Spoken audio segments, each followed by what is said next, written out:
Eggs, the podcast, featuring the best and brightest minds in business leadership, entrepreneurship, and technology. Today, we are thrilled to have influential entrepreneur Brad Sugars.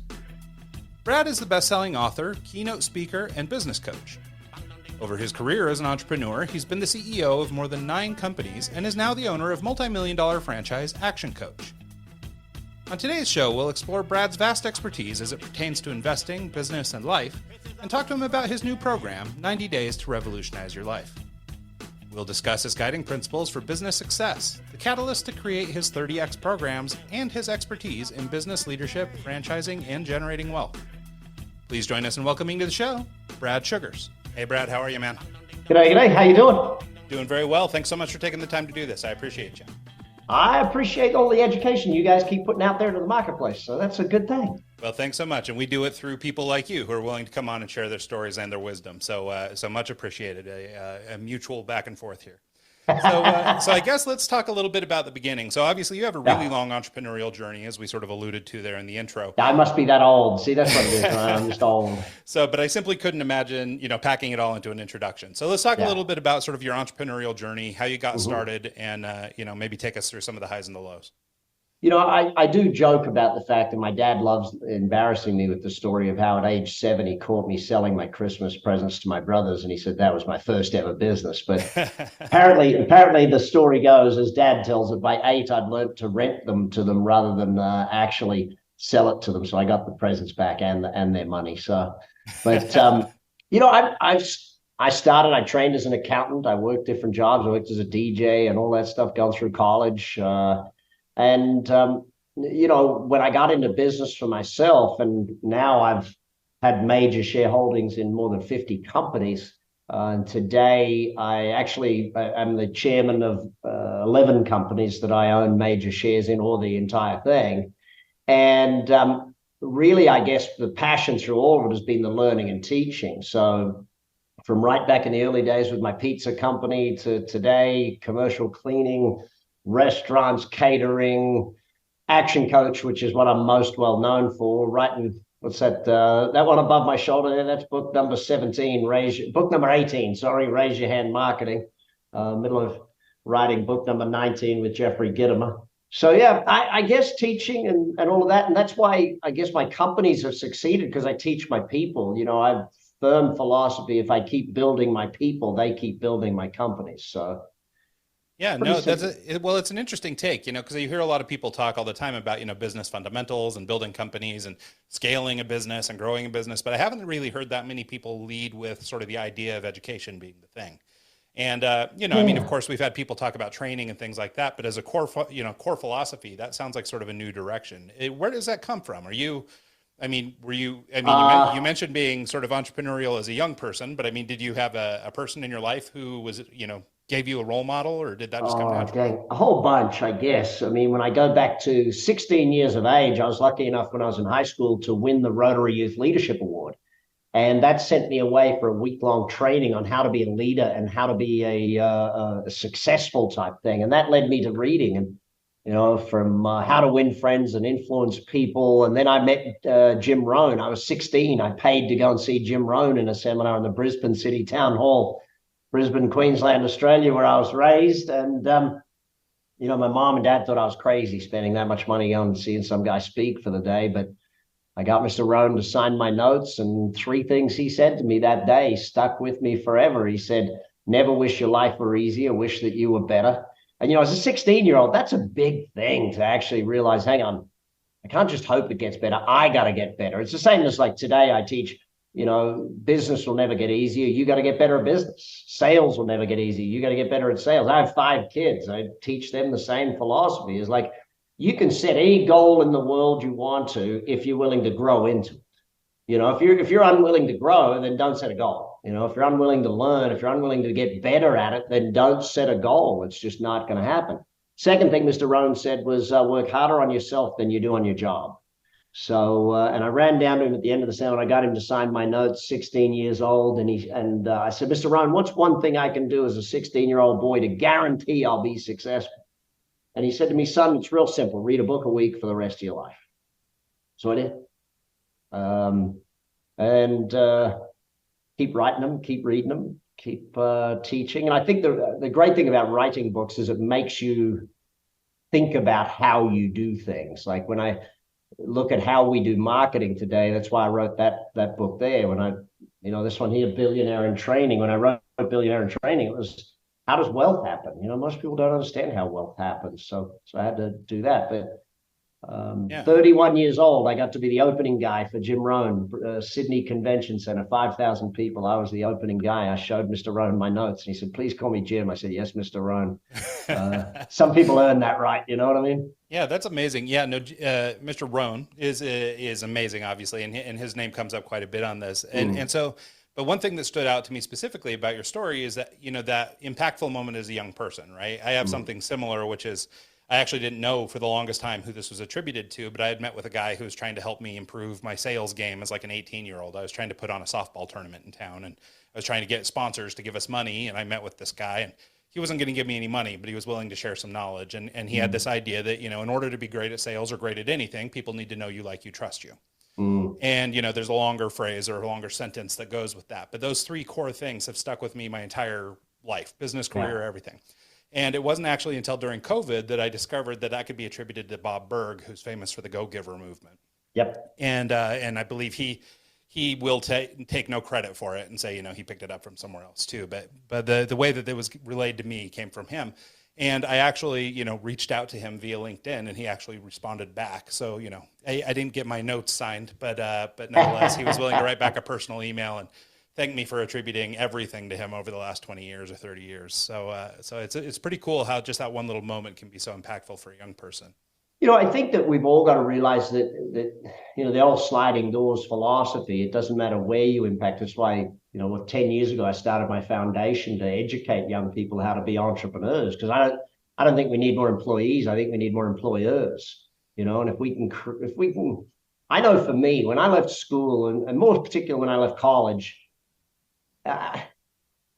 everyone says, you got to go and get a job. You got to apply for jobs. You got to do all that stuff. And in my head, that didn't make any sense to me. I didn't like working for other people. I didn't appreciate that. And I really wish someone had told me at that age that, hey, you don't actually have to leave school and get a job. You can leave school and start your own business, do whatever you want to do. And so that's, I guess, what our foundation does today.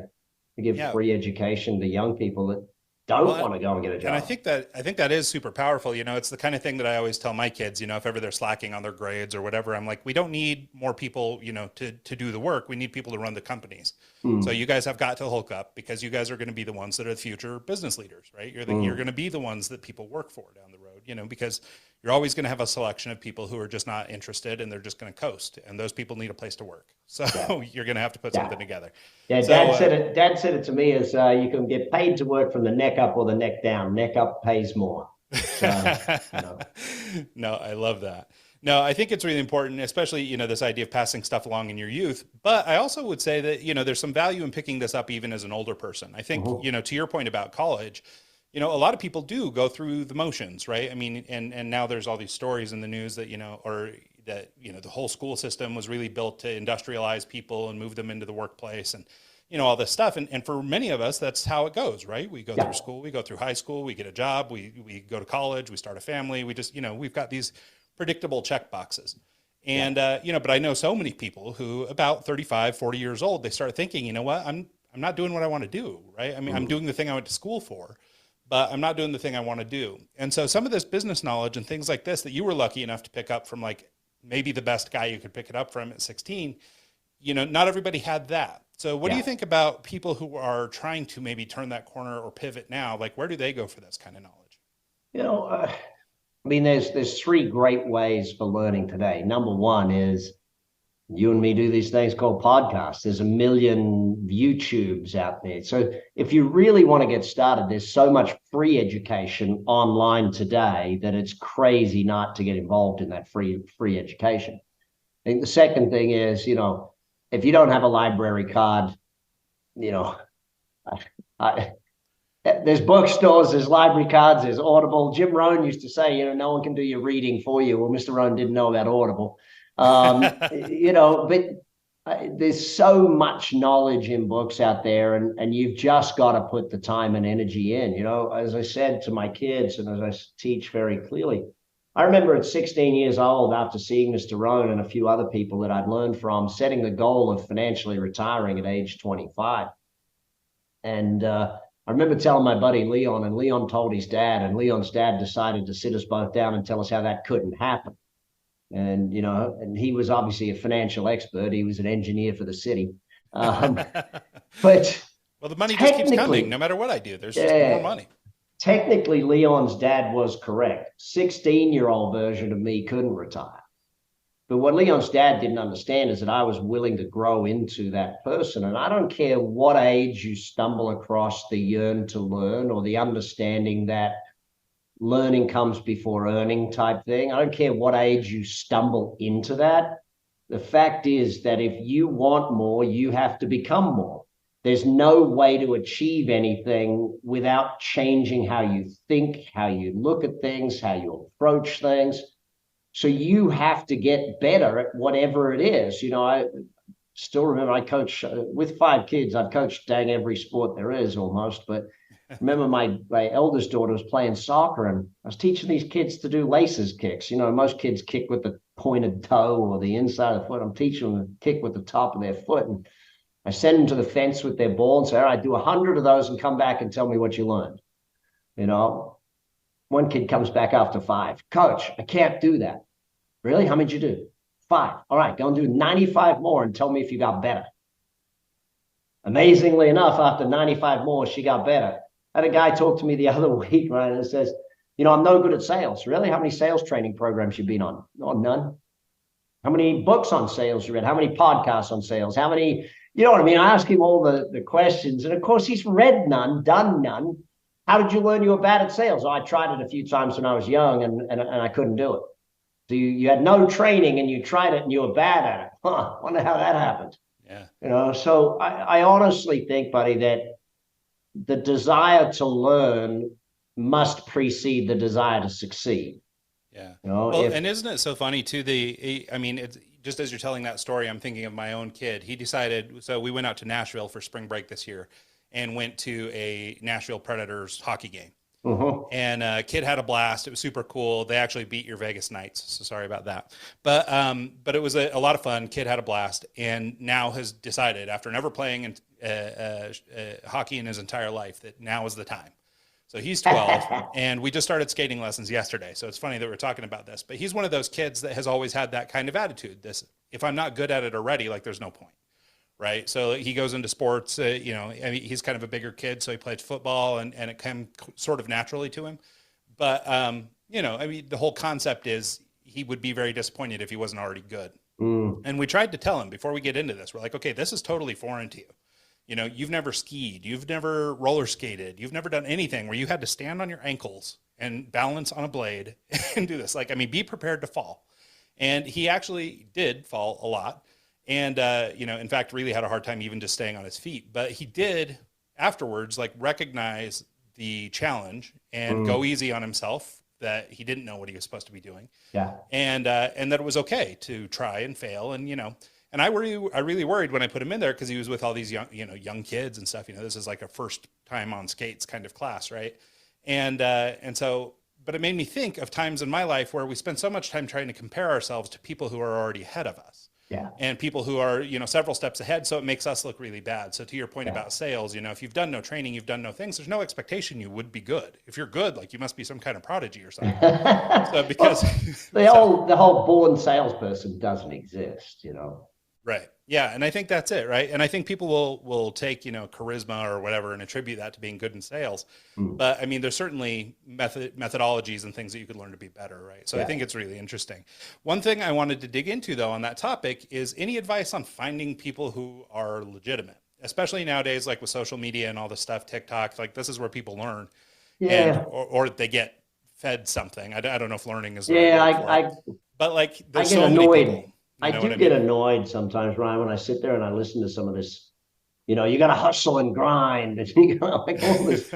I very clearly think hustle and grind is the new stupid. It's like, come on, guys, let's actually teach what it is and how it works. And I think, for me, if I didn't keep buying or starting new companies, I think I wouldn't have my learning at the level it is either. And I think it's easy to trade on knowledge you gained 10 years ago and stuff like that. But, social media is an entirely different animal today. The way you do marketing today is entirely different to 12 months ago. The stuff we did 12 months ago still is not working today. The way we sell today, the way we present webinars, the way we do things is entirely different. I think the biggest way to find someone is not find someone who is telling you what to do, but is showing you what they do. Here's what we do. Here's how I do it in this business. Here's my catering company. Here's our website. This is how we build the website. This is what we do with it. And this is why it works. Here's how we run YouTube ads and here's how we do our videos on our catering business so that these videos actually get plays. Here's the video we did with 1 million views on TikTok. Let me show you how it worked and why it worked. Does that make sense? It's like, I'm not showing you what to do. I'm showing you what I do. Yeah. And I'm teaching based on what I do rather than what I theorize. Well, and I think there's something to that, right? I mean, like in my college experience, for example, I did, a traditional 4-year degree like everybody else does, but there was 1 year in the middle where I was like, you know what? I don't know if I like this very much. And I went up and I did vocational school in the middle, right? So I went up and I did 1 year in Votech, and it was still the same subject matter. It was still marketing and management, but it was like a 2-year program instead of a 4-year program. But in the 1 year of applied tech that I did, I learned more than I learned in 4 years of traditional education, right? Because it's hands-on. So to your point, it's, actually practicing the thing and doing the thing and learning how to do the thing, and it is gleaning knowledge off of people. It's not theoretical, right? And so... Yeah, now I have to take a debate though. The traditional 4-year college degree, some of us do take a little longer than 4 years. Well, some of us took that 5th year. I started in 98 and I just finished in 22. So I can tell you that. So now granted, I only had 18 credits left when I walked away. And luckily I just got busy enough in my business that I just left school and went to work. Yeah. But during COVID, I had a little extra time and I was thinking about maybe pursuing a master's because I've always felt sort of weak in business kind of skills. Yeah. Like I run a marketing company, but I'm a designer by trade, right? So my background is in art and design, not in business management and all that kind of stuff. So scaling a business and stuff like that has always been murder for me. So I thought, hey, you know what? I'll go back to school, I'll get a master's, but I don't want to start a program over somewhere. So I'll go finish mine. So I finally was able to do school online or whatever and get it finished up. So I finally finished, but I'm like a 12-year bachelor's. So, but hey, it's done, right? So the whole thing is I checked the box, I got it finished. So anyway, but I wonder, to the idea of gaining education and sort of sussing out people who are good and people who are not. I mean, I think you're right. Obviously, if you can get exposure to people who are doing the thing you want to do, that's going to be ideal. So maybe to your point about YouTube and other places like that, find people who have expertise in your subject matter. But I mean, how would you advise somebody who's maybe, I don't know, maybe a little bit older, thinking about taking a pivot and starting a business? Like, it seems to me that it would be easier for a young person to find sort of a mentor or somebody to guide them than it would be for an older person. But maybe that's just me playing a stereotype out too. I don't know. Yeah, it might be. One of the things that I know when we started ActionCOACH, I found that business owners, and business ownership is one of the loneliest jobs in the world. Let's be blunt about that fact. Actually, when I first started in business and I started looking at, okay, here I am, I'm struggling with something. Who do I turn to for advice? Like, do you turn to your banker? No, you want to hide stuff from your banker. You don't want to actually tell them the truth. Where do you go for that? And I think community is a big part of what we do at ActionCOACH. We bring business owners together, whether they're brand new or whether they've been around business for a long time. I think it's important to get with a community of other business owners and whether you're in sales or business or whatever it is, but getting with a community definitely helps. Find your tribe and find people to learn with. But also, I guess we started the whole business coaching industry or the whole profession of it because what's ActionCOACH will be 30 years old come this August. And we have just over 1,100 offices now in 83 countries coaching business owners. And the vast majority of our clients are the gray-haired no-heads. because of two things. One is, I've been running this business 15 years and I want to sell it at some point. Or I've been running it for 15 years and I feel like I work harder today than I did before and I'm not making as much, or that sort of thing. So a lot of that philosophy of I want to finish this thing, I want to get it done. Like my definition of a business is a commercial, profitable enterprise that works without you. If you got to be there, it's not a business and you work for an idiot, So it's that whole philosophy of when I realized early on, because I remember when I was first young in business, I actually thought hustle and grind was the smart way to do it, right? I thought that as the owner, I had to be the hardest working person in the room.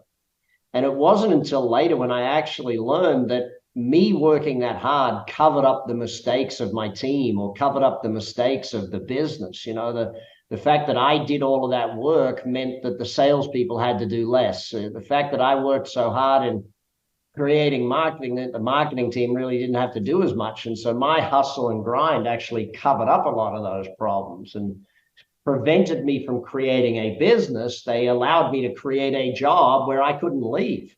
And when I got to a point of being almost burned out, I said, this is just crazy. There's got to be a better way of doing this thing. And so that's where a lot of the study and the learning came from, is to do all that. But I when I turned 50, middle of COVID, I bought myself a present. I built myself a TV studio because I thought, where am I going to teach all my stuff? Because I've written in books, and I thought, you know what? So I built myself a TV studio that I could have one person run it. So I could two of us would be in there. Like we could both take our tests and we'd be fine, we'll lock myself in there. So just a big red button on the wall to start everything. Yeah, basically. So for 30 days in a row, I filmed everything I knew about business. And so we cut it to half an hour a day for 30 days. And then when I finished the business, I thought, you know what, I should teach about wealth.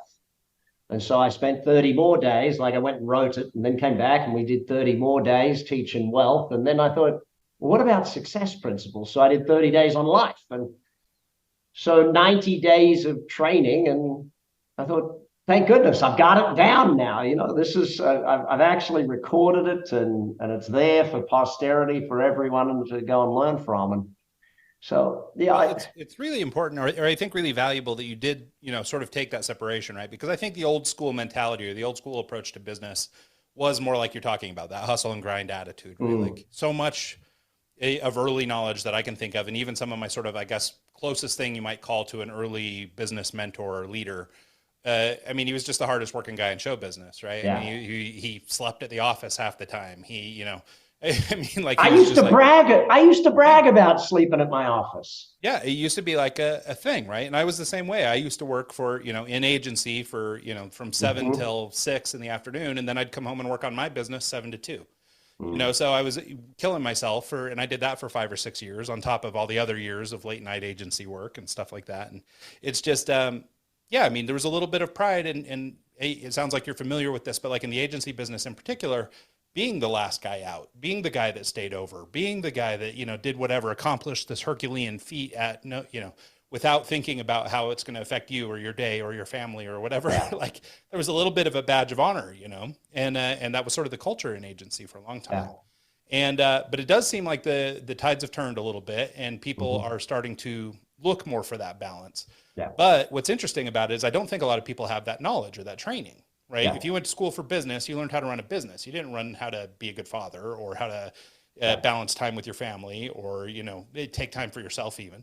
And, that's just not the kind of thing that came up. And then even as it pertains to money, like you might learn how to run the books for your business, but like most people don't get into wealth or any of that stuff. And as a young person, I know I didn't receive any education on like financial management or how to balance a checkbook or, much beyond that in school. And so like, like many people probably in my age group, there was a lot of wasted money and bad decisions and credit card debt and all the other things. Right. And so it's like knowledge, like what you're talking about is stuff that I wish I'd had. Yeah. And, and I look at my kids now and I think, they have even less of a relationship with cash than I did, right? Because it just doesn't exist anymore. And so it's like, yes, everything is plastic. Everything is just, you tap it and it's paid for. And there's no real relationship to money. And I found that my kids are having a hard time, even balancing their little, $60 at a time checkbooks. And so it's like, So I think that knowledge is really important, and I like that you recognized it. So I wonder if we couldn't maybe dig into that a little bit and talk about wealth generation and maybe even more importantly, wealth preservation. Firstly, let's define wealth, or I'll give you my definition of wealth. I learned this many years ago from Buckminster Fuller. He said, wealth is the ability to live a number of days forward at your current lifestyle if you didn't have to work. So if you had to stop working today, how many days forward can you live at current lifestyle on current savings, investments? What does that look like? And, when I first learned that, of course, my number was zero. Well, actually, I think my number was negative. I probably had 2 months credit card bills still to pay, and that sort of thing. And if you look at the average person today, their number is negative. They do have, they're using this month's paycheck to pay last month's credit card, and therefore their number is actually in a reverse situation. So your goal with wealth is to create money that comes in whether you get out of bed or not. Your goal is to get paid while you sleep. Like, people say, why do you write so much? Well, with 18 books out there in the market, approximately every 3 minutes somewhere in the world, someone buys one of my books. So you think about that, you go to bed, you wake up, you got more money than you went to bed with. Why do I invest in real estate? Because on the first of the month, every single month, whether I playing golf, fishing, beach with the kids, or working, still get money, and that, I think the first goal with money is to learn to make a lot. The second goal is to make more from your investments than you do from your actual job or your business type thing. And then your third job is to learn how to manage that. So you got to make money and you got to manage money. They're the two real phases to money. Making it, though, and this is where a lot of people, I'll use an example. I was chatting with my daughter. She's 21. She's over in Italy studying how to be a photographer and business and stuff. And I said, well, so what are you thinking, kid? Where you want to head with life at this stage? She said, you know what? I want to travel a lot. So fantastic. How are you going to fund that? Because dad ain't funding that. It's the old, well, we're rich. No, we aren't rich. I'm rich. You're not. Okay. And she said, I'm thinking of graphic design. And I said, well, his problem with that is you're still just trading time for dollars. What could you use your skills for that you can go and build a business that sells things? And no matter where you are in the world, what could you do? Could you build an Amazon dropship business? Absolutely, you could do that. Could you build a business selling a singular product that you build the website, manage the website, and you have all the products drop shipped from a manufacturer somewhere in the world, sort of thing? How can you do those sorts of things and at least get her thinking of creating income that's not tied to the number of hours? So there's step one for her, is getting her to think, don't worry about trading time for dollars, trade skill for dollars, and be good with that. So she's off thinking about that. And then once you've got good at doing that, and people go into investing way too fast, Ryan. They want to be an investor before they've learned how to make $1 million a year. Listen, if you're making 100 grand a year, don't study investing. It's a waste of time. Because by the time you pay all your bills and your taxes and your mortgage and everything, you might have 5 or 10 grand a year left over to invest. Don't even consider investing until you're making $500,000 a year. Plow that money back into making more money, build a bigger business or build your knowledge base or do something. And once you're making $1 million a year, then you got 500 a year in spare free cash flow to invest. Now learn how to invest. Yes, definitely don't waste that money. Put it into it doesn't really matter where you put it at that point. You can just put it into an inactive investment like real estate. Because if you want to talk wealth creation, right, business is the number one format for wealth creation on the planet. All of the richest people in the world created their wealth through business. And people were like, well, you look at the richest guy in the world. Yeah, he owns all of the fashion brands. They're businesses. He didn't go and buy shares. He didn't go and buy NFTs. He didn't go and buy real estate portfolios. No, he built his wealth through business. Because why? The value of a business is determined by the profitability. If you're smart, you can learn sales, you can learn marketing, you can learn product, you can learn all of these things. you can increase the profitability. Let's say, Ryan, you and I went out tomorrow, right, based on your knowledge in the marketing world, my knowledge of business, and we bought a restaurant that was running pretty dang average, right? It was making just enough money to keep its head above water. If you and I, with our knowledge, we could walk into that restaurant, could we increase profitability over 12 months? Could we probably double or triple the profitability over 12 months? Absolutely, we could. So what did we just do to the value of it? We doubled or tripled the value of it.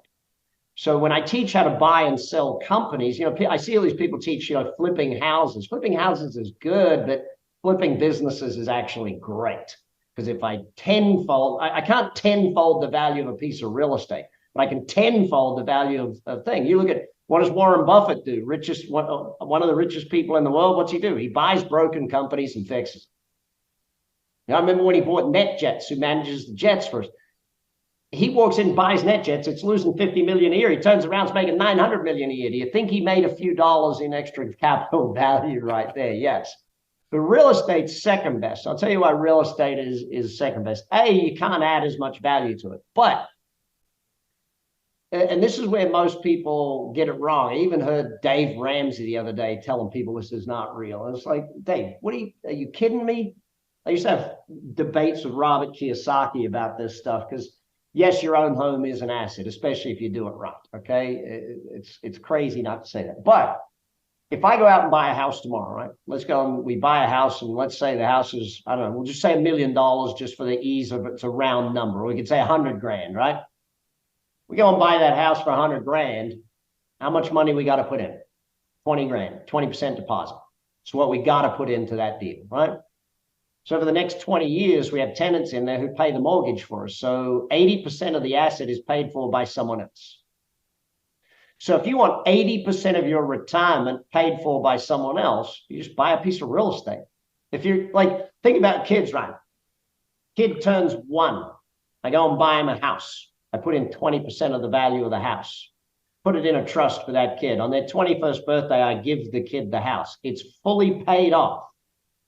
It's probably gone up in value. Now, even if it didn't go up in value, even if it stayed the same for 20 freaking years, which not really happening that often, even if the rent didn't go up in 20 years, I still made a 400% return on investment because someone paid for 80% of it for me. So to not do that, I still remember as a kid reading Robert G. Allen, buy 20 properties and you'll never look back for the rest of your life. You'll be rich forever. So I teach people that your job is to start a business and build that business to a point where every year it gives you a deposit for another house. If every year it gives you another deposit, then in 20 years, you've got 20 homes and you're done for the rest of time. Now, if you only want 10 homes, which most people can be very, very rich on 10 homes, then over 10 years. Now, if you want to be even more rich than that, build a business that gives you enough money to make a deposit twice a year. And if you're a genius, do it every quarter, every 90 days, buy another one. 10 years from now, you're sitting there with 40 of the dang things. It's no more.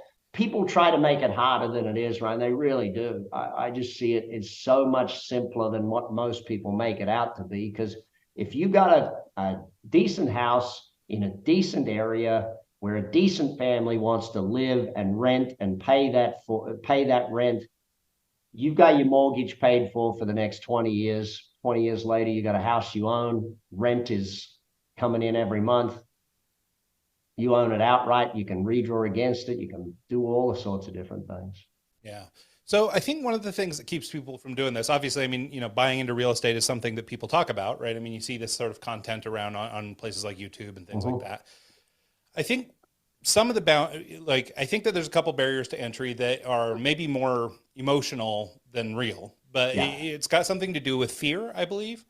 And sort of, general not understanding, right? They're afraid that they're going to put some money into it and then lose their money, or it's going to become a full-time job to maintain a home, or, XYZ things. So can we talk a little bit about maybe that transition or getting into that first situation? So in your case, you buy and sell a lot of businesses, you buy and sell a lot of homes. So I don't know where in your career is the best spot to maybe focus on one of these, But if you could talk about a time in your career where you made a transition where this is my first time doing X, and this is how you would do it now in retrospect. Yeah, look, I go back to my first real estate investment, 17A Jenkinson Street, Indooroopilly, Brisbane, Queensland, Australia. Remember the thing. It probably took me 100 hours of study and knowledge to be able to buy that house. Because I didn't know what I was doing. But here's the difference between me and most people. I was willing to read, I was willing to learn, I was willing to study. Don't invest your life savings without investing hours in study. You go, you think about it, right? How many years did you have to study to get into? How many years did you have to learn to be able to just get a job? Those sorts of things where it took so long to learn, and yet people expect to be able to get into real estate investing without learning. No, read the books. I always say two things, right? If you can, and my 30X wealth program is about helping you create a wealth plan. If you're going to start wealth, let's say you're going to start your family's wealth creation. You set up either a trust or a business. Your local advisors can tell you which one. In most cases, it'll be a trust of some sort, right? And let's say I was starting a trust. I would start the Brad Sugars Investment Company. I then write a business plan. What is that company going to invest in? What are the rules of what it will and won't invest in? What's the niche? And those two words are really important, niche and rules. Okay. If you don't know the niche you want to invest in, you don't know enough to invest yet. If you don't know the rules about what you will and won't invest in, you don't know enough to invest yet. Like a rule, let's use business as a rule. I will only invest in companies that have repeat business. I'm not going to invest in a pool building company, because by the time I build you a pool, I then got to go and find a new customer to build the next pool. I'm going to invest in a pool cleaning company. Why? Because once I get you as a customer, how often you got to have it cleaned? Every single week. I would rather be the fluorine company than the pool cleaning company too, because the pool cleaning company, I'm trading hours for dollars. The chlorine company that makes and sells the chlorine, hey, presto, I can make and sell as much. As long as I can press a button to make more, I can sell more. So it's learning that stops a lot of people, buddy. Fear is just lack of knowledge. How much fear would you have if I said to you, all right, we're going to go and jump out of an airplane today. And you're like, okay, are we going to do any lessons? Nope, no lessons. We're just going to jump. What do you mean? Well, there's your parachute over there. Go pack it up for me. Can you teach me how to pack it? Nope. No, I'm not going to teach you how to pack it. You just got to pack that thing up. We're going to go on the plane in 5 minutes and jump. How much fear do you have at that point in time versus, all right, we're going to go over here. We're going to watch these professionals that have all done 30,000 jumps pack the chute. They're going to pack their chute. They're going to pack your chute. You can pick the two chutes they pack. You can pick which one you want to use. It doesn't matter, because they're going to jump with the other one before you. So they trust their own life to what they're packing. Then we're going to go over here and we're going to spend 8 hours learning the theoretics of jumping out of a plane. Then I'm going to tie you to one of these other people who's going to jump with you. So do you know what I mean? Education reduces fear. Education reduces mistakes. It's that lack of willing to learn. See, the hardest work in business, the hardest work in wealth, the hardest work in success is the learning work. It's not the doing work. The doing is relatively easy. In business, the doing work is, okay, do X, do Y, do Z, and do it over again tomorrow. Do X, do Y, do Z, do it over again tomorrow. Wealth, go look at some real estate. Go and knock on doors. Go and do your thing. The doing work's pretty easy. The knowledge acquisition and the emotional depth. Down in Auckland, New Zealand, years ago, I was teaching real estate down there, and he was a young man then, and he'll tell you he's not as young as he was back then. His name is Ron Hoi Fong. And Ronnie then went on to teach the strategy that I used, which was buy a 2-bedroom apartment that had a large living space, usually had some form of a formal dining area, because in the 90s, those sort of things existed. Turn it into a 3-bedroom, 2-bath. So you buy a 2-bed, 2-bath, turn it into a 3-bed, 2-bath, because you don't even need planning to put up a set of walls to just create another bedroom. Does that make sense? Am I explaining that simply enough? So in Auckland, New Zealand, we did the math and we worked out in those days a $200,000 2-bed, 2-bath. Once you put a 3rd bed on, became a $280,000 value. Does that make sense? It's like the value just jumped because of the 3rd bedroom, right? That strategy, I went down there for Christmas a few years back when Ron and all of his students together had bought $1 billion worth of real estate using that strategy in Auckland, New Zealand. They're now just under $2 billion in total real estate, all of the students of Ron's at Renovations in Auckland, New Zealand. But you sit down and you start thinking about how simple it is. But what I love about what Ron does is he holds someone's hand. See, if you want to learn real estate, go join the local real estate investors club and ask one of the guys or gals that has 20 properties to say, hey, would you mind coming with me? Or would you mind if I just came with you and watched and listened? And do that for 12 months. People are just not willing to put in the time and energy. What if I said to someone, all right, for 12 months, you can come around with me. And every time I buy a property, I don't do it anymore. People do it for me. But if back when I was buying them, if you came with me every single time and took a look at it, I was just in my buddy's office. He employed his young nephew. His young nephew goes out and buys the real estate for him because he showed his nephew. Now the nephew's also buying them for himself.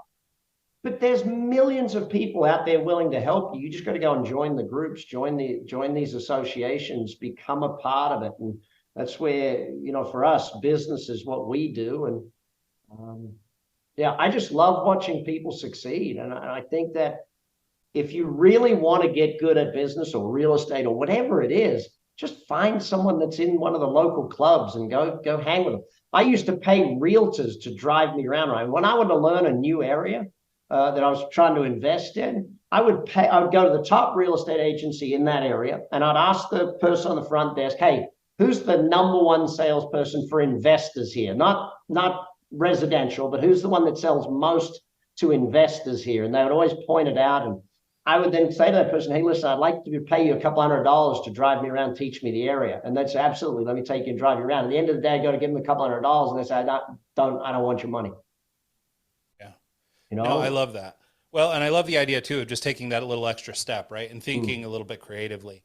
I wanted to layer on just one more thought about the fear thing, because I think the opposite side of the fear is not so much the fear of learning, but the fear of doing.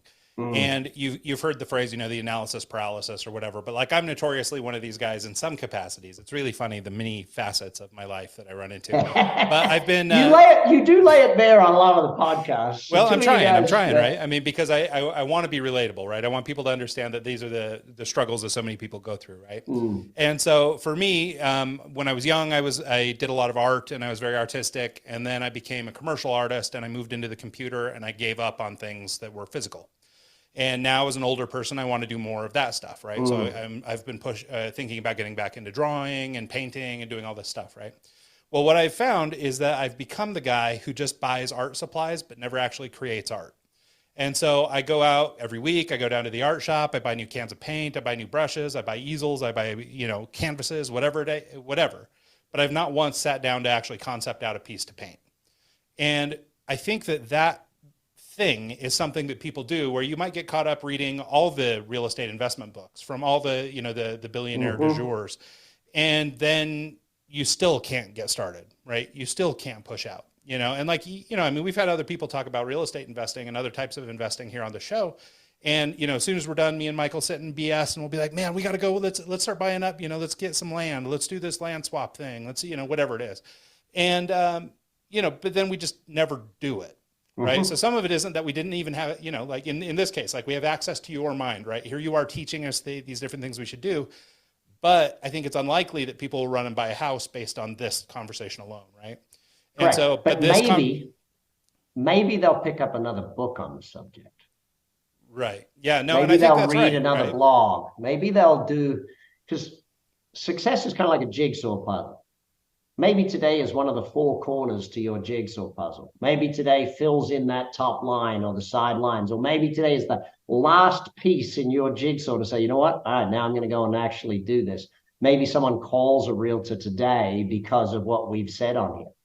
Yeah. Not everything is a step to actual doing. Most steps are a step to making the plan, making the steps. The other thing I'll give you for this, if I looked in your calendar right now, Ryan, where does it actually have time blocked out for you to go and paint?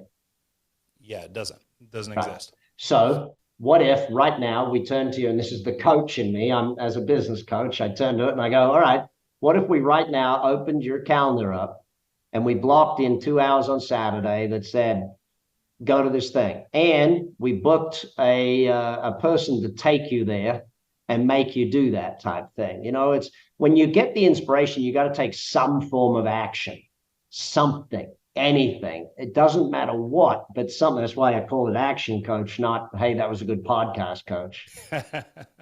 Well, I think that's right? Because I think it is that action step that so many people, including myself, miss out on a lot, which is, you know, I mean, I read books ad nauseum, right? But for some reason, I still don't feel like I can get my business to grow in the way I want it to. Or I'm actually right now in process of moving into sort of like a fractional CMO role with a tech company.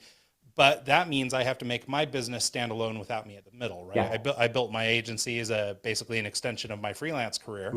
And so a lot of our clients came to work with me for me, right? They didn't come to hire the company. They came to hire me.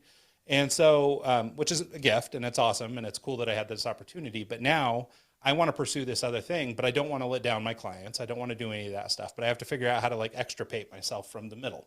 Yeah. And so I'm having to now try and learn a bunch of stuff, right? And I've been reading business books. I wish I could do the book a day or whatever it was for the rest of your life. Book a week. So, but I do get, you know, I read every day for an hour. And so whatever that translates into books, right? So I do a ton of reading. But I feel like I have a hard time retaining and then acting on. So I'll go to my formula. Dream, goal, learn, plan, act. So build your dreams, know what your dreams are. From your dreams, you turn them into goals. Dreams are things that are 10 to 20 years out. You have no idea how they're going to happen, if they're going to happen, possibility. It's like, that's by definition a dream. You know, a lot of people go, oh, I don't know if they can put that on my dream chart. I don't know if it'll happen. That's the point. You're not supposed to know if it's happened. That's why it's called a dream. You know, dreams got to be turned into goals. So again, with the goal, and you know, it stood the test of time. The old SMART, specific, measurable, achievable results, I remember the time frame. But anything inside 5 years should be set with a goal. You know, when are you going to do it by, and all of those sorts of things. From the goal, you determine the learning. And that's a big step for a lot of people. They write the goal and then they go to work. No, from the goal, you got to do more learning. And that's what you just said it right there. You've set a goal of extricating yourself, and you've been reading the books to be able to do that. Most people's learning isn't as intentional as it needs to be. It's not like, okay, my goal is to run a marathon. Okay, therefore I need to study these 10 things to be able to run a marathon. My goal is to have a business that works without me. Okay, then I've got to read these things or study these specific things. From that intentional learning, we can then go to actually building a plan. So if I was to look at your artwork, if we were to sit down and do a plan for where is the art going to take you, okay? And we'd set a goal. All right, you're going to have a show. Your first showing of artwork is going to be on December 31st, end of this year. So 2023, you're going to show 12 pieces of art. There's the goal. Now we develop a plan. How do we show 12 pieces of art? Well, to show 12 pieces of art, we got to paint 30. Okay, how do we paint 30? Well, we've got 30 weeks left in the year. So I need to paint one piece per week for 30 weeks to have my show by the end of the year. How am I going to paint one piece per week? Well, I'm going to do this, this, and this. That's where the planning comes into it. And then from the plan, taking action. So like, one of the things that I love about teaching is teaching people to build a plan, whether it's a plan for their business, a plan for their life, a plan for their wealth. You got to build the plan. You know, I know for us, and people say, you know, you don't talk about money around the kitchen table. Well, that's the dumbest thing ever. If you don't talk to your kids about money, who's going to? You know, that's just crazy. You got to sit down with your kids every month and go over, here's what we're investing in as a family. Here's what we're buying. Here's what we sold. Here's why we sold it. Here's what we're doing. Give your kids the ability to actually learn from you. And I had one dad say to me after I told him that, he said, but Brad, I don't know anything about money. Good. Start reading with your kids then. Start understanding it with your kids. I wrote a book called The Wealth Coach. Specifically, it was designed for kids. And I gave it to my buddy, and he says, Brad, I don't know any of this stuff. How can I get my kids learning it? So I went and rewrote the book so adults and kids could read the book and learn from it, sort of thing. Because just understanding money, if you don't understand it, money has to work for you. And for it to work for you, you got to understand it. It's like people. You want to have people working for you, and you want to have money working for you. You want to have systems working for you. You want to have marketing working for you. Well, your marketing can only work for you if you understand marketing, or if you hire someone who understands marketing. You can't, it won't work for you otherwise. Marketing's the greatest investment there ever was, Ryan. I don't need to convince you of that fact. But well, and it's so funny, just as you were laying out your plan there, like I felt almost like a visceral click in my head, right? Just talking about art specifically, right? And I don't know if a show is my end goal or not, but to now, this idea of starting painting again has been kind of this ethereal, intangible thing, right? It's like, I will paint, I will paint what, I will paint where, I will paint when, whatever, just I will paint, right? And so, but it was so undefined that it's impossible to act upon, right? So to your point, I mean, how could I possibly act? Because to paint means what? Yeah. And so. Yeah, set the easel up in your backyard and just have it sitting there, ready to go. So any point in time, you can walk out there and start painting. That's the biggest limiting factor for most people is they want to play their guitar more often, yet they've got it locked in a closet in their bedroom, and it's not sitting out on the couch in their living room. No, have it right where you are every day. Well, and it's ironic too, because the concept of laying out a plan like what you're describing is exactly how I would approach a project for a client, for example. Right. So I don't have any trouble taking a client's project and breaking down something like that. We're going to, develop a new brand for some big company or whatever.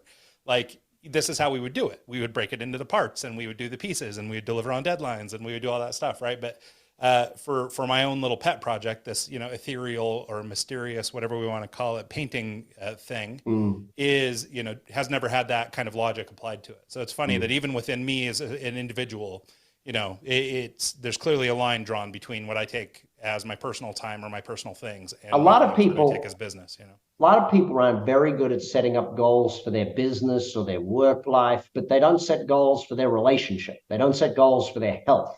They don't set goals with their kids. You've got to set goals with your kids. I know for me with my kids, I must speak to every kid every day. Now, my two eldest are both away at college, but I still every day want to call them, message them, WhatsApp them, do some way of communicating with them every day of their life, so they know every single day of their life their dad loves them. I just want to make sure that they know that every single day of their life. Now, I don't get it perfect. I'm not perfect. I just spent 3 days at Stagecoach Festival in Southern California with my wife. She knew I loved her. The kids probably thought, where is Dad? He's MIA. Yes, Dad was MIA, listening to country music, drinking beer, and having a damn good time. No, I love that. Well, hey, we're starting to get towards the end of the show. I wanted to take a few minutes and just really focus in on your 90-day programs and your 30X programs. We touched on them a little bit earlier. You sort of explained sort of the outline and how you put it together. But will you talk a little bit about, some of the impetus behind putting it together in the first place, and then maybe how somebody might engage with it or what they could expect to learn from using the program or getting into the program? Yeah, if you want to learn it, just go to bradsugars.com. There's all the free stuff there as well. So get started on the free, then do whatever you need to do. But my theory is that if I get someone for 90 days straight, and if every day for 90 days, I could give them new knowledge on how to succeed in life, in business, and in wealth, if I could do that for someone for 90 days, if I could teach them how to build a business plan in 30 days, a life plan in 30 days, and a wealth plan in 30 days, 90 days from now, if your thinking is entirely different, then your life's going to be entirely different. I'm not saying that in 90 days I can turn around your life, because most of us have messed up long enough that it takes a little more than 90 days to clean up some of the things we've done, and some of the old ways of thinking.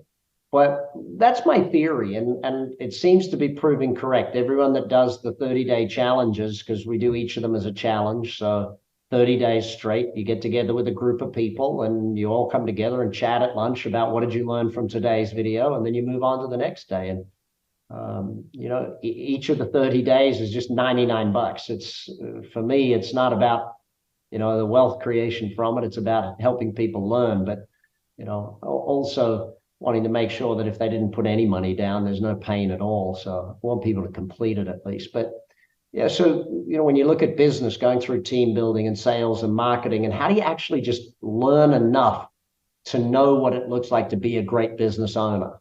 How do you learn enough in wealth to actually just put together a plan? And even if what you learn is, okay, here's my plan, I've still got to go and study this area of real estate, or I've got to study this area of the stock market, or I've still got to study more.